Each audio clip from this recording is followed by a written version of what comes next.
Hey guys, Alex from 7th Hour Films back again with JoJo's Bizarre Adventure. Last time on JoJo's Bizarre Adventure we had Darby the Gambler Part 2, where basically we had the poker match between Darby and Jotaro, and it was pretty interesting actually. We got to see how Star Platinum could counter any sort of shenanigans in the poker game, but we also saw Jotaro's great bluff basically, and it was such a bluff that he completely incapacitated Darby with it and won the game, and he also won back the souls of Joseph and Polnareff in the process. And overall it was a really great episode, so I'm very curious as to where we're going in this one. So yeah, that's pretty much that. Like always, the reaction is down in the description and in the pinned comment for your viewing pleasure. Don't know why I hesitated to say that. But yes, it is down there if you want to go watch it. Presumably you want to go watch it. So yeah, let's go ahead and get into this episode of JoJo's Bizarre Adventure. Here we go.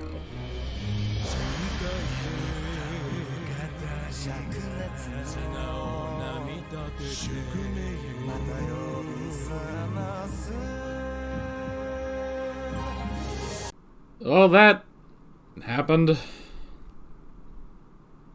Yeah.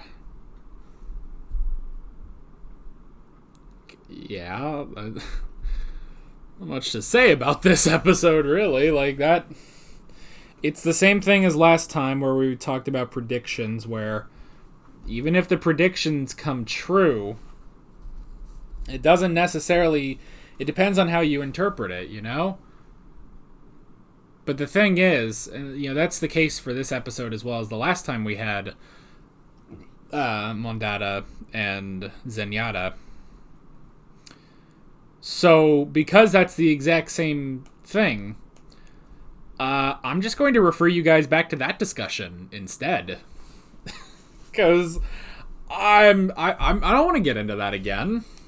I don't want to get into predictions versus interpretations again. It's the exact same thing. Nothing's different. So, if you guys want to hear that, you can go back to that episode. And if not, you can't. Stick around here. We're going to talk about other stuff, but I'm not getting into that again. I'm not getting into predictions, basically, visions versus interpretations. I'm not getting into that again because there's no point. This episode didn't change anything about that. For the most part, I want to talk about the Mondatta Hol Horse stuff first. So, first off, a very interesting pairing of Hol Horse and Mondatta. Now, Hol Horse has been away. We've never actually defeated Hol Horse, so he's one of the last remaining tarot cards, He's one of the last remaining tarot cards because we have our Crusaders, who all have their tarot cards, and the last one, basically, was the Fool.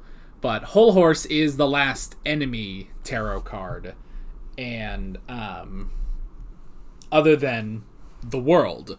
Dios stand the world. So it is good to come back to that and bring Hol Horse back. I like that. And especially, too, because Hol Horse is such a ridiculous character, and his stand is so goddamn stupid. But I do love it. As stupid as he and his stand are, I do really like them, so it's always fun to have Hol Horse back. And now, I like that it's not just pairing two of the previous stand users together and bringing them back. It's pairing together someone with a tarot card stand with someone with one of the, the 9 great god stands, the Egyptian god stands. But in doing that, you have Hol Horse with his stand, the Emperor, which is just a gun, which he can only manifest in his right hand. He can't manifest it in his left. He never has. And then Mondatta, who has Thoth,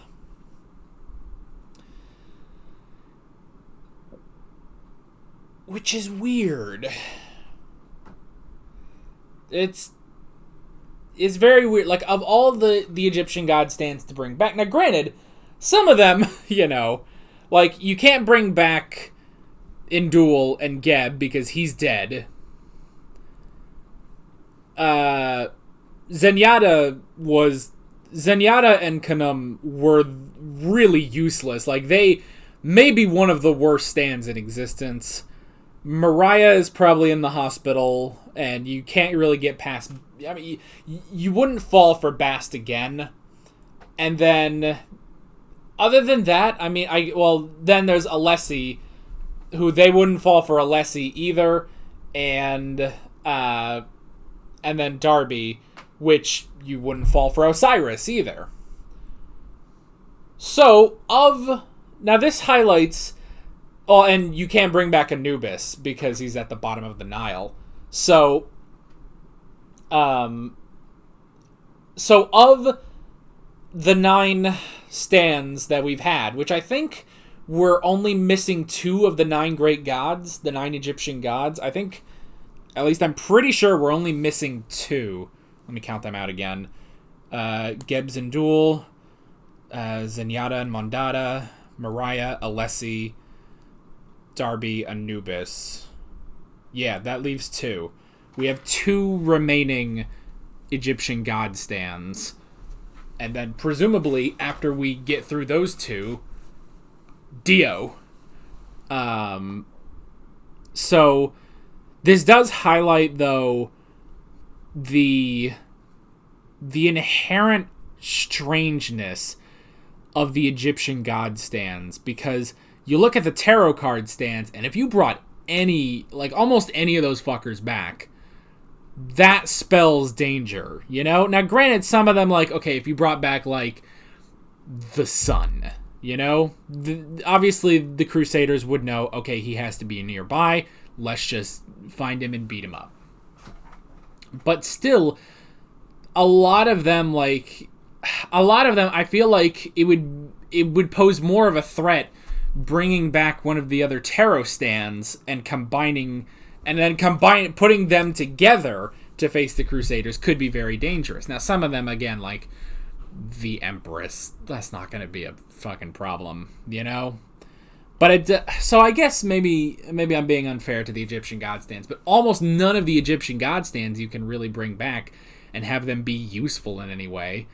And I mean, even Mondatta using Thoth, he really doesn't do anything. He's got the premonition powers, but nothing's changed. It's not their fate to defeat the Crusaders. So, now, one interesting thing about this is that it seemed like Hol Horse was compelled to kick that woman. And I don't know if he did actually see the scorpion or if he was compelled to do it. I would be curious about that. Because if he's compelled to do it, then that means once it is written by Thoth, it does happen no matter what, So I would be curious on that, but they didn't really talk about it, so I'm not sure. Was Hol Horse compelled to kick her? Or was it that he actually saw the scorpion? I don't know. Other than that, Holly, we did get an update on Holly. She has 3 or 4 days at the most, which means we're here, basically. I know there's 48 episodes in Stardust Crusaders. This is episode 36, so that leaves 12 episodes left of part 3. I say that like, oh man, 12 weeks, we're almost done. That's 12 weeks. We've got a while, but soon we will be getting to Dio. We just have to deal with Hol Horse and Mondatta first, then the 2 remaining Egyptian god stands, and then Dio.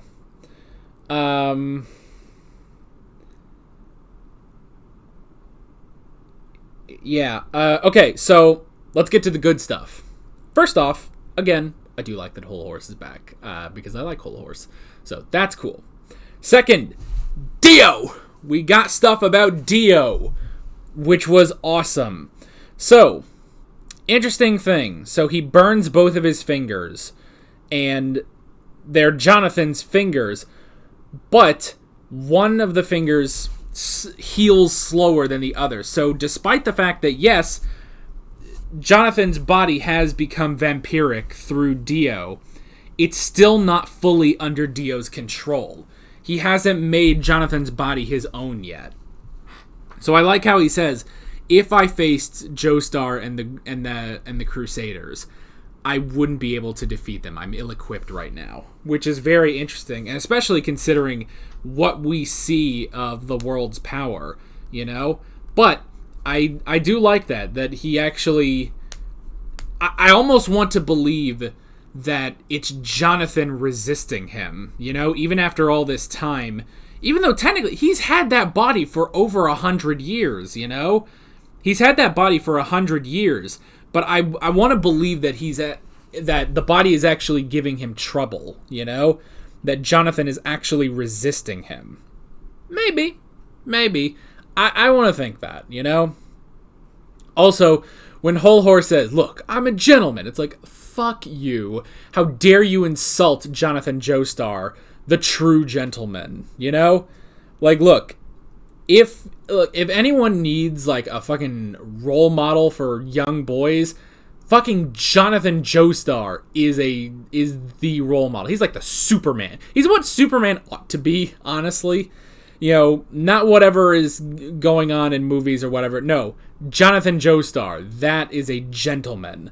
So, but anyway, I like the idea that Jonathan's body is actually resisting Dio, and so that's really cool. I like that. And again, just having a whole scene of Dio, I just love that. And then we had Hol Horse about to shoot Dio with the Emperor. And I like, you know, immediately Dio knows what he's doing. It's like, why are you hesitating? Why haven't you shot me yet? You know? And the thing is, you know, obviously the Emperor is different from an average gun. But still, the first thing that basically happened when Dio became a vampire was he got shot, like, 5 times. Probably more than 5, actually. There was a bunch of police officers fucking shooting him, just unloading on him. And he got back up. And that was just his vampire powers. Not to mention his stand. Not to mention a duck. You know? So that's the thing, you know? So I would assume that even at point blank, I would assume that the Emperor would not kill Dio.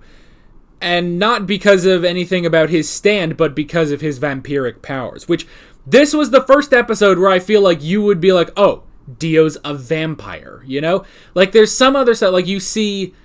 I mean, yes, you do see, like, previous shots, and they're just small shots where, you know, you see a woman, and you have the 2 holes in her neck, or, you know, very early on, I think, you know, we have a flashback to Polnareff, like, oh, I can't go out in the daylight, so I need you to be my champion in the day, Polnareff.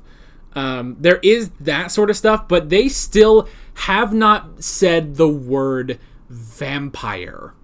And considering vampires were such a big thing in part 1 and part 2, and we have a vampire villain, it seems strange that they don't mention that, you know? Like, can you imagine, like, you know, all these people that are recruited by Dio, and it's like, oh, well, yes, he's charismatic and everything, and he has such a powerful stand, he has the world.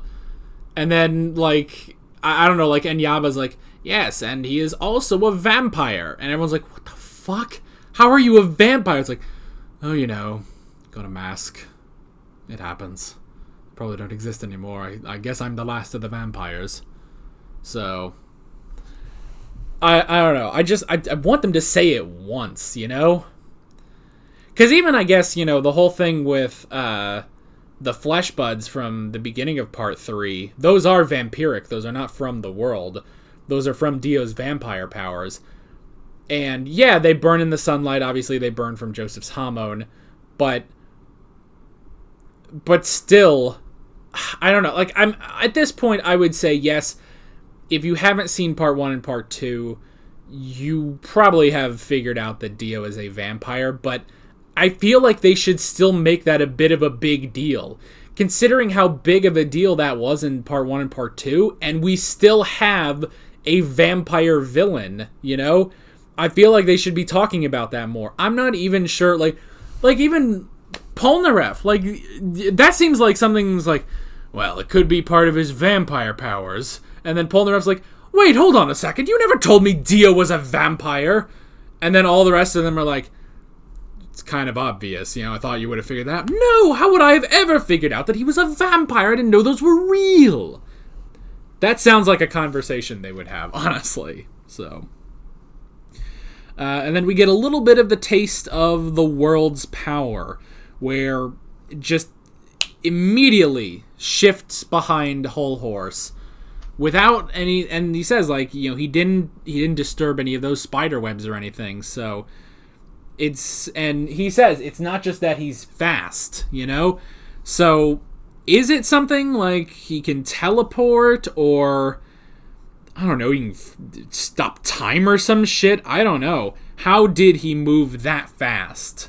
I don't know. What is the... I mean, that's what we've been wondering for a while, and that was part of the poker game, was what is the secret to Dio's stand? You know, what is his power? Perhaps that's it. That incredible speed, whether it's speed or teleportation or a fucking time freeze, who fucking knows? You guys know, you've seen it, but I don't know. So anyway, but that was a really, really great scene, so I'm glad we started on that. That made the episode worth it. But that's about it. Next week, obviously, we have Hol Horse and Mondatta Part 2. I don't see that being amazing. I don't know. I feel like every time we get a really high episode, we just don't follow that up at all. Like, after Anubis, we got Mariah. And I really like Mariah. I really did like Mariah, but she... like, Anubis was next level. Then we got Darby, which was really, really damn good. And then we have this, and it's like, it's alright. I don't know. I like Hol Horse. Yeah. But yeah, and I don't want to talk about the whole, you know, premonitions versus interpretations, because I discussed that in that episode. So if you want to hear me talk about that again, you can go watch that episode. I'm not talking about it again because I don't see the point of that. Nothing's really changed here with Mondatta's powers. Didn't work last time, not gonna work this time. Anyway. So yeah, an interesting episode to say the least. With all that being said, I'm Alex from 7th Hour Films, and I will see you guys next time. Take care.